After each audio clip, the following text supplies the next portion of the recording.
2022 കണ്ണൂർ CPIM-നെ പിടിച്ചുലച്ച വിവാദമായിരുന്നു പയ്യന്നൂരിലെ ധനരാജ് രക്തസാക്ഷി ഫണ്ട് വിവാദം.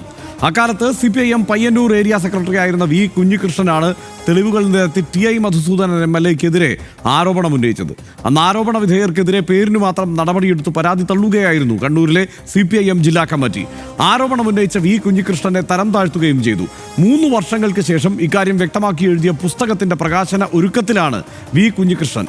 ധനരാജ് രക്തസാക്ഷി ഫണ്ടിൽ പയ്യന്നൂർ MLA കൈയിട്ടുവാരിയെന്നും കെട്ടിട നിർമ്മാണത്തിനായി 90 ലക്ഷം രൂപ തട്ടിയെടുത്തെന്നും വീണ്ടും ആവർത്തിക്കുകയാണ് CPIM ജില്ലാ കമ്മിറ്റി അംഗമായ വി കുഞ്ഞികൃഷ്ണൻ. തെരഞ്ഞെടുപ്പ് പടിവാതിൽക്കലെത്തി നിൽക്കെ എവിടേക്കാണ് ഈ വിവാദം നീളുന്നത്? പരിശോധിക്കാം RD Extra.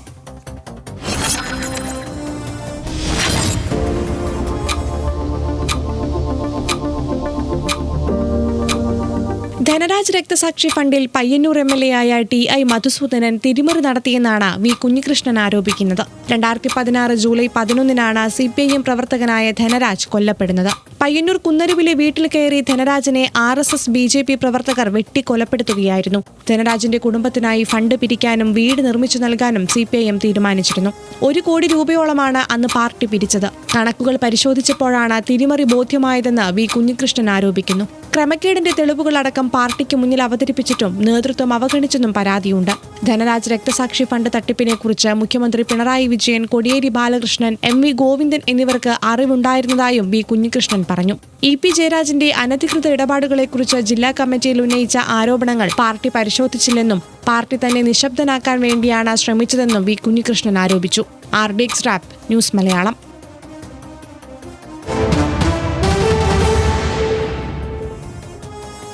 ധനരാജ് രക്തസാക്ഷി ഫണ്ടിൽ കണ്ണൂരിലെ CPIM നേതാക്കൾ വൻ തട്ടിപ്പ് നടത്തിയെന്ന ആരോപണം ആവർത്തിച്ച് കണ്ണൂർ ജില്ലാ കമ്മിറ്റി അംഗം വി കുഞ്ഞികൃഷ്ണൻ. ധനരാജ് രക്തസാക്ഷി ഫണ്ടിൽ പയ്യന്നൂർ MLA കൈയിട്ട് വാരി എന്നതൊക്കെയായിരുന്നു അദ്ദേഹത്തിന്റെ ആരോപണം. അദ്ദേഹത്തിന്റെ വാക്കുകളിൽ നിന്ന് തന്നെ നമുക്ക് അത് കേൾക്കാം. ധനരാജ് ഫണ്ടും കെട്ടിട നിർമ്മാണ ഫണ്ടുമായി ബന്ധപ്പെട്ടുകൊണ്ട് 90 ലക്ഷത്തിലേറെ രൂപ പാർട്ടിക്ക് നഷ്ടപ്പെട്ടിട്ടുണ്ട്. ഫണ്ട് പിരിവുമായി ബന്ധപ്പെട്ടുകൊണ്ട് യഥാർത്ഥത്തിൽ ഉപയോഗിച്ച റെസീറ്റ് ഓഡിറ്റിന് ഹാജരാക്കുന്നില്ല. പകരം ഡ്യൂപ്ലിക്കേറ്റ് റെസീറ്റ് പ്രിൻ്റ് ചെയ്ത് അതിൽ നിന്ന് കുറച്ച് റെസീറ്റ് മുറിച്ച് അതാണ് ഓഡിറ്റിന് ഹാജരാക്കുന്നത്. തെരഞ്ഞെടുപ്പ് ഫണ്ടിൽ.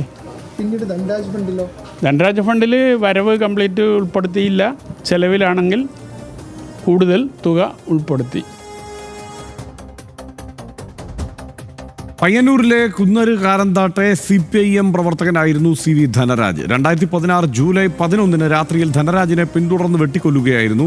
കുടുംബാംഗങ്ങൾക്ക് മുന്നിലിട്ട് പലതവണയാണ് ധനരാജിനെ വെട്ടിയത്. കേസിൽ RSS BJP പ്രവർത്തകരായ 21 പ്രതികളാണുള്ളത്. ധനരാജിനെ കൊന്നതിന്റെ പ്രതികാരമായി RSS കാര്യവാഹക് ബിജുവിനെ വെട്ടിക്കൊല്ലുകയും ചെയ്തു. ധനരാജ് കൊലപാതക കേസിലെ 12ാം പ്രതിയായിരുന്നു കൊല്ലപ്പെട്ട ബിജു. ധനരാജിന് പയ്യന്നൂരിലെ പാർട്ടിക്കാർക്കിടയിൽ ഉണ്ടായിരുന്ന ജനപ്രീതി കാരണം ഫണ്ട് പിരിവിൽ വൻ തുക ലഭിച്ചു. ധനരാജിന്റെ കുടുംബത്തിന് CPIM വീട് നിർമ്മിച്ചു നൽകി. കുടുംബത്തിന്റെ പേരിൽ സ്ഥിര നിക്ഷേപവും ഉണ്ടായി. ഭാര്യയുടെയും മക്കളുടെയും പേരിൽ 5 ലക്ഷവും അമ്മയുടെ പേരിൽ 3 ലക്ഷം വീതവും ആണ് നിക്ഷേപം ഉണ്ടായത്. തദ്ദേശ തെരഞ്ഞെടുപ്പിൽ ഭാര്യ സജിനിക്ക് സീറ്റ് നൽകി രാമന്തളി പഞ്ചായത്ത് അംഗമാക്കുകയും ചെയ്തു. ഫണ്ടിലെ ബാക്കി തുക 42 ലക്ഷം പയ്യന്നൂരിലെ 2 നേതാക്കളുടെ ജോയിന്റ് അക്കൗണ്ടിലേക്ക് സ്ഥിര നിക്ഷേപമാക്കി. ധനരാജിനുണ്ടായിരുന്ന 15 ലക്ഷത്തിന്റെ കടം വീട്ടാതെയായിരുന്നു ഈ നീക്കം. സ്ഥിര നിക്ഷേപത്തിൽ നിന്ന് ലഭിച്ച 5 ലക്ഷം പലിശ നേതാക്കളുടെ അക്കൗണ്ടിലേക്ക് മാറ്റി.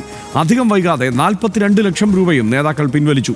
ഏരിയ കമ്മിറ്റി ഓഫീസ് നിർമ്മിക്കാൻ ഫണ്ട് ഉപയോഗിച്ചു എന്നാണ് നേതാക്കൾ പറയുന്നത്. ഫണ്ട് ഉപയോഗിക്കാൻ തീരുമാനമെടുത്തതിന്റെ മിനിറ്റ്സ് ബുക്കിൽ തെളിവില്ല.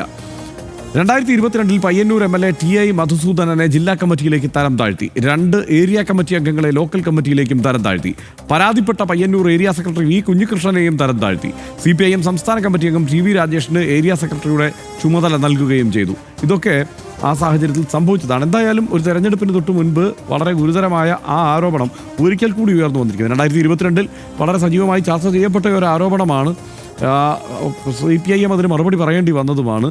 ചെറിയ നടപടികളിലൂടെ പക്ഷേ അപ്പോൾ തടി തപ്പാനാണ് കണ്ണൂരിലെ പാർട്ടി ശ്രമിച്ചത് എന്നുള്ളതാണ് നിലനിൽക്കുന്ന ഗുരുതരമായ ആരോപണം. അതുകൊണ്ടാണ് ഇപ്പോൾ കുഞ്ഞികൃഷ്ണൻ ഇങ്ങനെ ഒരു ആരോപണവുമായി വീണ്ടും ഈ കാലത്ത് രംഗത്ത് വരേണ്ടതെന്ന് അദ്ദേഹം പറയുന്നു. അദ്ദേഹത്തിൻ്റെ പുസ്തകം പബ്ലിഷ് ചെയ്യുന്ന കാലം കൂടിയാണിത്. എന്താണ് സനീഷ് തോന്നുന്നത്? ഇതിലിപ്പോൾ ഈ കുഞ്ഞികൃഷ്ണനെ എന്തെങ്കിലും തരത്തിൽ അദ്ദേഹം കള്ളമാണ് പറയുന്നത് എന്ന് വിചാരിക്കാനുള്ള ഒരു കാര്യവും നമ്മൾ അദ്ദേഹത്തിൻ്റെ വർത്തമാനങ്ങൾ കാണില്ല. അദ്ദേഹം ഇപ്പോഴും ഞാൻ അദ്ദേഹം സംസാരിക്കുന്ന മുഴുവനായിട്ട് കേട്ടു. അദ്ദേഹം പറയുന്നത് എനിക്ക് 3ാം തവണയും പിണറായി സർക്കാർ എന്ന് വെച്ചാൽ ഇടതുപക്ഷ സർക്കാർ വരണമെന്ന് ആഗ്രഹിക്കുന്ന ഒരു CPM എന്നോട് വലിയ ഇഷ്ടമുള്ള ഒരാളാണ് ഞാൻ. CPM ഉണ്ടായിരുന്നില്ലെങ്കിൽ കേരളം ഇന്നത്തെ നിലക്കുള്ള കേരളം ആയിരിക്കില്ല എന്നും CPM പലതവണ അധികാരത്തിൽ വന്നതുകൊണ്ടാണ് കേരളം ഇങ്ങനെ നന്നായിട്ടിരിക്കുന്നതെന്നും 3ാം തവണയും ഇടതുപക്ഷ സർക്കാർ വരണമെന്നും ആഗ്രഹിക്കുകയും ചെയ്യുന്ന ഒരാളാണെന്ന് പറഞ്ഞിട്ടാണ് അദ്ദേഹം ഇതെല്ലാം പറയുന്നത്. അപ്പോൾ അദ്ദേഹത്തെ അവിശ്വസിക്കുക എന്നുള്ളത് അതുകൊണ്ട് മാത്രമല്ല, അദ്ദേഹത്തെ അവിശ്വസിക്കുന്ന അദ്ദേഹത്തിന് ഇനിയിപ്പം ആളുകൾ അങ്ങനെ മാറ്റി പറയുമെന്ന് എനിക്കറിയില്ല, പക്ഷേ എന്തായാലും അവിശ്വസിക്കാനൊന്നും പ്രത്യേകമായിട്ട് കണ്ടില്ല. ഞങ്ങളുടെ നാട്ടിൽ പാനൂർ ഭാഗത്തൊക്കെ ആയിരുന്നു കൊലപാതകങ്ങൾ, രാഷ്ട്രീയ കൊലപാതകങ്ങൾ. ഹർഷൻ അറിയാലോ, RSSും CPM തമ്മിൽ വലിയ തോതിലുള്ള കൊലപാതകങ്ങൾ, സംഘർഷം ഉണ്ടാവാറ്. CPM നേതാക്കളൊക്കെ RSS നേതാക്കളൊക്കെ കൊല്ലപ്പെടാറ്, അങ്ങോട്ടും ഇങ്ങോട്ടും കൊല്ലപ്പെടാറ്. അപ്പോൾ അത് കഴിഞ്ഞ് കുറേ കാലം കണ്ണൂരിൽ ആ ഭാഗത്തൊക്കെ ഒരു ശാന്തത ഉണ്ടായതിനു ശേഷം പിന്നെ ഉണ്ടായൊരു സംഭവമാണ് ഈ പയ്യന്നൂരിൽ. അത് കുറേ മാറിയിട്ടാണ് പാനൂർ നേരത്തെ ഉണ്ടാകുന്നത്, ഞങ്ങളുടെയൊക്കെ നാട്ടിൽ നിന്ന് ഒരുപാട് മാറിയിട്ടാണ് പയ്യന്നൂർ അവിടെ ഈ സംഭവം ഉണ്ടായത്. അതിലേറ്റവും സവിശേഷമായ കാര്യം, ധനരാജ് അങ്ങേയറ്റം ജനപ്രിയനായിട്ടുള്ളൊരു നേതാവായിരുന്നു. നമ്മൾ ഒരുപാട് ആളുകളെ നേതാക്കൾ കണ്ടിട്ട്, പക്ഷേ വളരെ വളരെ ജനപ്രിയനായിട്ടുള്ള ഒരു നേതാവായിരുന്നു അദ്ദേഹം. ധനരാജ് എന്ന പേരിനോടൊപ്പം CPMൻ്റെ സംസ്ഥാന ലീഡർഷിപ്പ് ആകെ തന്നെയും ഇപ്പോൾ പിണറായി വിജയൻ അടക്കം അറിയാമായിരുന്നു എന്നാണ് അദ്ദേഹം പറയുന്നത്. പിണറായി വിജയൻ തട്ടിപ്പിലുണ്ടെന്നല്ല, അദ്ദേഹത്തിനടക്കം അറിയാമായിരുന്നു എന്നാണ് കുഞ്ഞികൃഷ്ണൻ പറയുന്നത്. ധനരാജ് എന്ന രക്തസാക്ഷിയുടെ പേരിനോട് ചേർന്നിട്ട് ഇങ്ങനെയൊരു രക്തസാക്ഷി ഫണ്ട് തട്ടിപ്പ് എന്നൊരു വാർത്ത വരുന്നത് എത്രമാത്രം ഹൃദയവേദന അവിടുത്തെ പാർട്ടിക്കാർക്കുണ്ടാക്കും എന്ന് രാഷ്ട്രീയ കേരളത്തെ, CPMൻ്റെ രാഷ്ട്രീയത്തെ ശ്രദ്ധിക്കുന്ന ആളുകൾക്ക് ഒരു സംശയമില്ലാത്ത അറിയാൻ പറ്റും. അങ്ങനെ ഒരു സംഭവം ഉണ്ടാകാനേ പാടില്ലാത്തായിരുന്നു. കാരണം ഏത് രക്തസാക്ഷിയും വളരെ പ്രിയപ്പെട്ടവരാണ് CPMകാർക്ക്. CPMകാർ അങ്ങനെ എപ്പോഴും രക്തസാക്ഷികളുടെ പേര് അവരുടെ ഏറ്റവും പ്രധാനപ്പെട്ട കാര്യങ്ങളൊന്നായിട്ട് പറയാറുണ്ട്. നമുക്കറിയാം, പരിക്കേറ്റ് കിടപ്പിലായിരുന്ന പുഷ്പനെ ഈ CPMൻ്റെ ഏറ്റവും പ്രധാനപ്പെട്ട നേതാക്കളടക്കം ചെന്നിട്ട് ജീവിക്കുന്ന രക്തസാക്ഷി എന്ന മട്ടിൽ വലിയ ആദരവോടെയാണ് കാണാറുള്ളത്. അപ്പോൾ ഇത്തരം സംഭവങ്ങളിൽ പെട്ടുന്ന അല്ലെങ്കിൽ മരിച്ചുപോയ ആളുകളോടൊക്കെ വലിയ ആദരവ് കാണിക്കുന്ന ഒരു പാർട്ടിയും അതിലേറ്റവും ജനപ്രിയരായിട്ടുള്ള അങ്ങേയറ്റം അപ്രതീക്ഷിതമായിട്ടുള്ളൊരു ആക്രമണത്തിൽ കൊല ചെയ്യപ്പെട്ടു പോയൊരു നേതാവിൻ്റെ പേരിൽ പിരിവ് നടത്തിയിട്ട് ആ പിരിവ് ഇങ്ങനെ തട്ടിപ്പും വെട്ടിപ്പും വർത്തമാനമായി വരുന്നത് എന്തുമാത്രം വലിയ നാണക്കേടായിരിക്കും ആ പാർട്ടിക്ക് എന്ന് ആലോചിച്ച് നോക്കൂ. എത്രമാത്രം വലിയ ഹൃദയവേദന ആത്മാർത്ഥരായിട്ടുള്ള പാർട്ടിക്കാർക്ക് അത് ഉണ്ടാക്കുന്നുണ്ടാകുമെന്ന് ആലോചിച്ച് നോക്കൂ. ഈ ആരോപണം ആദ്യം അന്തരീക്ഷത്തിലേക്ക് വന്നപ്പോൾ തന്നെ ഇത് പരിഹരിക്കുക, കൃത്യമായിട്ട് കണക്ക് മുന്നോട്ട് വെച്ചിട്ട് എവിടെയാണ് തട്ടിപ്പുണ്ടായത്, ആരാണ് ഈ തട്ടിപ്പ് നടത്തിയതെന്ന് വെച്ചാൽ അവർക്കെതിരെ നടപടി എടുത്ത് പുറത്താക്കുന്നതിന് പകരം ഈ അണ്ടർ ദ മാറ്റിന് അകത്തേക്ക് വിളിച്ചിട്ടിട്ട് ഇപ്പോൾ നമ്മൾ കാണുമ്പോൾ TI മൻസൂറിനെതിരെ നടപടി എടുത്തിട്ടുണ്ട്, തരം താഴ്ത്തിയിട്ടുണ്ട്. എന്താ നടപടി? അത് നാട്ടുകാരോട് പറഞ്ഞില്ല. ഇനിയും വൈകാതെ കൃത്യം കണക്കുമായിട്ട് വന്നിട്ട് ഹർഷ നാട്ടുകാരോട് ഈ കാര്യം, ഞങ്ങൾ ഇത്ര പണം പിരിച്ചു, ഇത്ര പണം അവർക്ക് കൊടുത്തു, ഇത്ര പണത്തിൽ ഇങ്ങനെ ഒരു പ്രശ്നം ഉണ്ടായി, കുഞ്ഞികൃഷ്ണൻ പറയുന്നത് ശരിയാണ്, ആ പൈസ അങ്ങോട്ട് കൊണ്ടുപോയതിൽ ഒരു പ്രശ്നം ഉണ്ടായെന്ന് മനസ്സിലാക്കിയിട്ട് ഞങ്ങൾ അയാളെ തരം താഴ്ത്തിയതാണ്, അയാൾക്കെതിരെ ഇതിനേക്കാൾ കൂടുതൽ വലിയ നടപടി എടുക്കണം എന്നൊക്കെ വന്ന് പറയുകയാണ് വേണ്ടത് CPM. പക്ഷേ തെരഞ്ഞെടുപ്പ് കാലമാണ്, അങ്ങനെ പറയുമോ?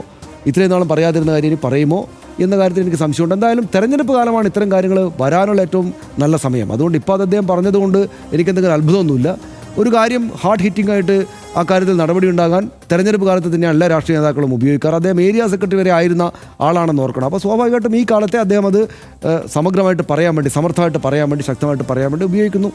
ബാക്കി കാര്യങ്ങൾ പുറത്തേക്ക് വരാം. CPMൻ്റെ ഒരു സംഘടനാ രീതി വെച്ച് ഇത്തരം കാര്യങ്ങളൊക്കെ തുറന്നു പറഞ്ഞാൽ സ്വാഭാവികമായും അത് ഒരു നടപടിയിലേക്കൊക്കെ ആവും പോവുക. അതൊക്കെ തിരിച്ചറിഞ്ഞുകൊണ്ട് അദ്ദേഹം ഇത് പറയുന്നത് ആ കാര്യത്തിൽ ഒരു ശക്തമായ നടപടി ഉണ്ടായിട്ടില്ല എന്നുള്ളതാണ്. അപ്പോൾ ഇതിനകത്തൊരു കാര്യം പറയാനുള്ളത്, ധനരാജിൻ്റെ പേരിലുള്ള രക്തസാക്ഷി ഫണ്ട് തട്ടിപ്പ് എന്നുള്ളതല്ല ഇതിനകത്ത്. അത് മാത്രമല്ല പ്രശ്നം, 3 ഫണ്ടുകൾ, അതായത് ഒന്ന് ധനരാജിൻ്റെ പേരിലുണ്ടായത്, പിന്നെ ഒന്ന് ഓഫീസ് നിർമ്മാണം, മറ്റൊന്ന് ഇലക്ഷൻ ഫണ്ട്. ഈ 3 ഫണ്ടുകളിലും അത് ഈ വ്യക്തികളിലേക്കാണ് ആരോപണം ചെല്ലുന്നത്. അതായത് ഈ KP മധു എന്ന ആദ്യത്തെ ഏരിയ സെക്രട്ടറിക്കെതിരെയും പിന്നെ TI മധുസൂദനൻ എന്ന ഇപ്പോഴത്തെ MLAയും മുൻ ഏരിയ സെക്രട്ടറിയുമായിരുന്ന ആൾക്കെതിരെയും 2016 പിരിവിനെക്കുറിച്ചാണ് ഇതെല്ലാം. ഈ പിരിവുകളെല്ലാം നടന്നിട്ടുള്ളത് 2016 അതിനുശേഷം കുഞ്ഞികൃഷ്ണൻ അവിടെ ഏരിയ സെക്രട്ടറിയായി വരുന്നു. അദ്ദേഹം ഈ പിരിവിൻ്റെ കാര്യങ്ങൾ അതിലെ ഈ പറഞ്ഞതുപോലെ വീഴ്ചകളും തട്ടിപ്പും അദ്ദേഹം കണ്ടെത്തുന്നു എന്നുള്ളതാണ് സാഹചര്യം. ആ കാര്യത്തിൽ കർശനമായ നടപടി ആ ഘട്ടത്തിൽ വേണമായിരുന്നു. നടപടി എല്ലാവർക്കെതിരെ ഉണ്ടായിട്ടുണ്ട്. അപ്പോൾ അതിനകത്തൊരു കുഴപ്പമുണ്ടായിട്ടാണല്ലോ. പക്ഷേ ആ നടപടി ഇങ്ങനെ മതിയോ എന്നുള്ളതല്ല, അത് CPM ആലോചിക്കേണ്ട സംഗതിയാണ്. കൂടുതൽ ഗൗരവമുള്ള നടപടി തീർച്ചയായും ഇവർക്കെതിരെ ഉണ്ടാവേണ്ടതായിരുന്നു എന്നുള്ളത്. CPM സാധാരണ ഈ രക്തസാക്ഷികളുടെ സാഹചര്യത്തിലൊക്കെ അവർക്ക് ഫണ്ട് പിരിക്കുമ്പോൾ അതിനൊരു കൃത്യമായൊരു പ്ലാൻ അവർക്കുണ്ടാകും. കാരണം കുടുംബത്തെ സഹായിക്കാൻ, അതുപോലെ കുടുംബാംഗങ്ങളുടെ പേരിലൊക്കെ ഇങ്ങനെ നിക്ഷേപിക്കുക, വീടില്ലെങ്കിൽ അവർക്ക് വീട് നിർമ്മിച്ച് നൽകുക, പിന്നെ പാർട്ടി ആ രക്തസാക്ഷിയായ ആളുടെ പേര് എല്ലാ കാലത്തും ഓർമ്മിക്കപ്പെടുന്ന തരത്തിലുള്ള ഒരു സ്മാരകം നിർമ്മിക്കുക. ഈ 3 കാര്യങ്ങളാണ് സാധാരണ നമ്മൾ കണ്ട് ശീലിച്ചിട്ടുള്ളത്. അപ്പോൾ അത്തരം കാര്യങ്ങളിലേക്ക് കൃത്യമായി അത് വിനിയോഗിക്കേണ്ടത് തന്നെയായിരുന്നു. ഇപ്പം ധനരാജിൻ്റെ 15 ലക്ഷം രൂപയുടെ കടം വീട്ടുന്നതിന് വേണ്ടിയിട്ട് ആ നിലയ്ക്കൊരു ഇടപെടൽ ആ ഘട്ടത്തിൽ ഉണ്ടായില്ല എന്ന് പറഞ്ഞു കഴിഞ്ഞാൽ അതിൽ പരം അവിടുത്തെ പാർട്ടിക്കാരെ സംബന്ധിച്ചിടത്തോളം സങ്കടകരമായ ഒരു സംഗതി വേറെ ഇല്ലല്ലോ. എന്തായാലും ഒരു തെരഞ്ഞെടുപ്പ് കാലമാണ്. എങ്ങനെയാണ് കണ്ണൂരിലെ പാർട്ടി ഇതിനോട് പ്രതികരിക്കുന്നത് എന്നുള്ളത് കാത്തിരുന്ന് നമുക്ക് കാണാം. പാർട്ടിക്കായി രക്തസാക്ഷികളായവരുടെ കുടുംബങ്ങളെ സഹായിക്കാൻ ഫണ്ട് പിരിക്കുന്നതും അവരെ ചേർത്ത് പിടിക്കുന്നതും എക്കാലവും CPIM-ന്റെ ഒരു പ്രവർത്തന രീതി തന്നെയാണ്.